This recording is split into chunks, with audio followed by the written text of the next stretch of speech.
This is a typing tutorial for a 1960s Smith Corona Coronet Electric 12. In this one we have painted a two-tone pink. It's so pretty.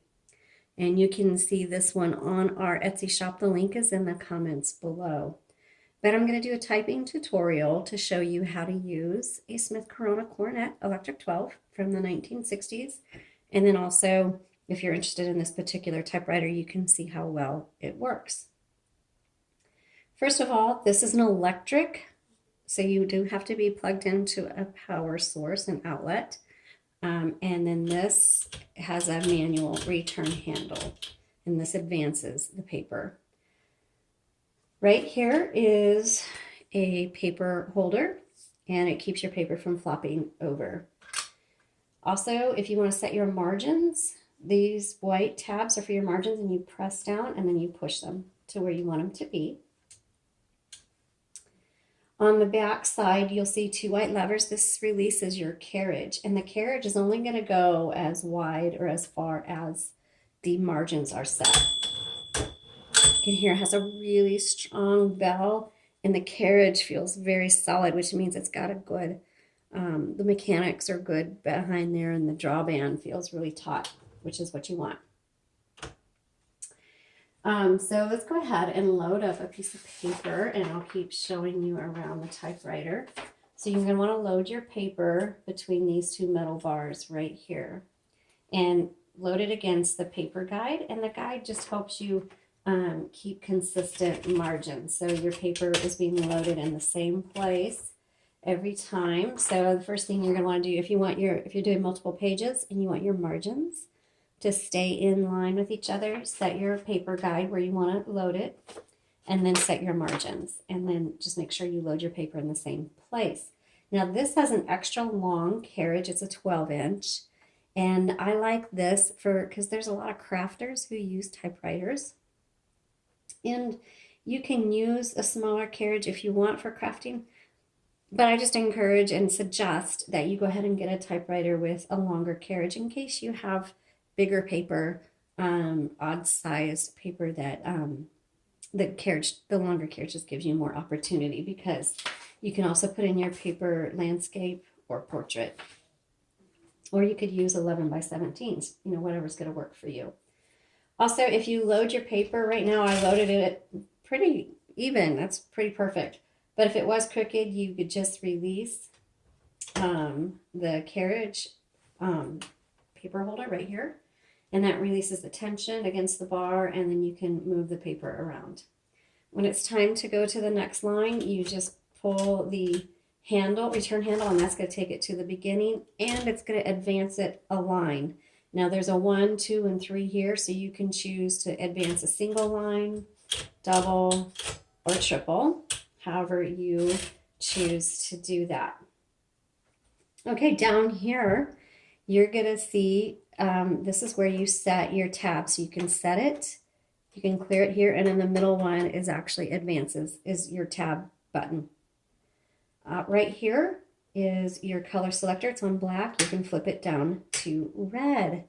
Now to get on the inside to check your ribbon, first of all, make sure your carriage is all the way to the left, because this handle will scrape the top of the typewriter otherwise. And you just pull open the typewriter top, and there you'll see the ribbon spools. It takes a universal ribbon, and they're very easy to get. We keep them on our Etsy shop all the time. Okay, so there's no locks or anything on it. You just pull them up and pop them in. There's a little tab that'll fit in one of these 4 holes, and you just kind of fiddle around until it pops down. Make sure the ribbon is threaded through these guide wires. And in transportation, often they either get twisted or they pop out. So before you type on your typewriter, make sure that the ribbon is threaded properly, and the black is on the top, red is on the bottom, and even check your spools to see what direction it's going, and that it's not at the very end, because if it is, your typewriter will lock up. And I'll show you how to change directions. So the ribbon spool, once you use it all, the typewriter sometimes locks up on you. There are some typewriters that do an auto reverse. but many times they'll lock up on you, or your font is going to start getting really faint. Those are indicators that your spool needs to be reversed, the direction. And you do that right here on the left side. It says rev, that's ribbon reversal. And you just flip that button, and so now you can see it goes this direction. This gets switched in cleaning and packing and shipping, so don't panic if you get it and you type on it and it's at the end of the spool. It's not a used ribbon.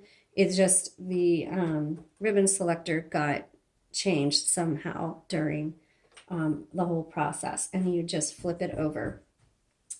I would say 90% of all our typewriter issues have to do with the ribbon.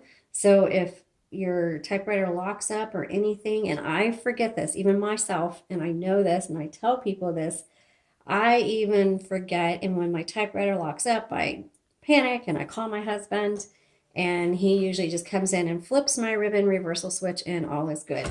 And we have found with people who contact us, 9 times out of 10, that's all it is. So always check your ribbon. Okay, down here, you're going to see your margin release. This is your power switch. In the copy set, you probably will never need it, but it adjusts how hard these type bars hit the paper. Let's go ahead and do some typing. And let's turn that on.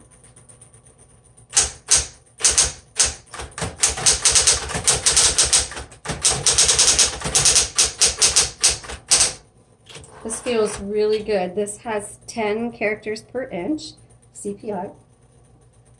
And boy, it just feels, this is going to be a good writing typewriter. Some of them I just recommend for, casual use, but from what I can tell, this is going to be an excellent option for those of you who actually are going to work regularly on your typewriter.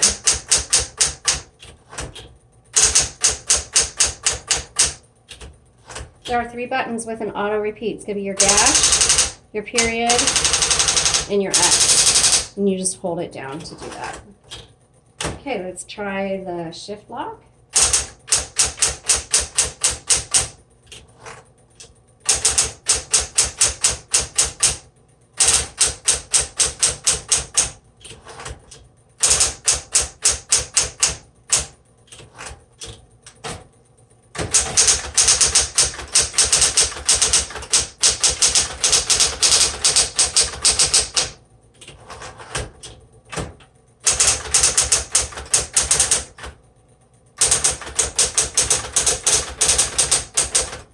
Okay, look, see how this got really faint? That means I'm at the end of my ribbon, so I'm going to switch the directions.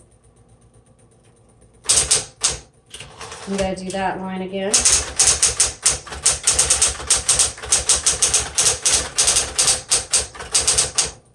And then you can see the difference. And so it was just, I was at the end of the spool on that. Let's try the red. Whoops, try that again.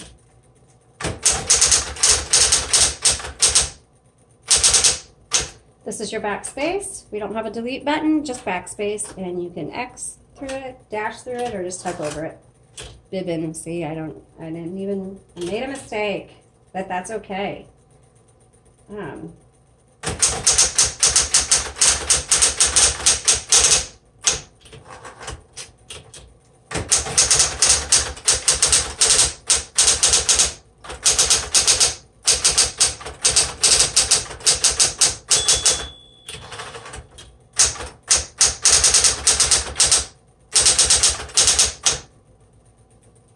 Okay, this is a great typewriter. If you already have other typewriters and you just need one, that's like your everyday one that you just hop on and do little projects on. This is good to have, and then you have your special ones for special projects. But also if you're writing a book or poetry or anything like this, this can handle it. This can handle your big jobs. Even if you're a beginner, you're gonna love this typewriter because it's easy to type on. Kids, people buy typewriters for kids a lot. And if you have a younger one, electrics are always good because they're a lot easier to type on than a manual is. But keep in mind, because we have so many young customers, we forget that they're from a different generation. And so I have to tell you, there's no charger in it, no batteries. An electric has to be plugged in to the wall. And while it is somewhat portable, I don't recommend it for portability because it's very heavy and you could damage it the more you haul it around, so if you really want a portable typewriter, there's other options out there for you.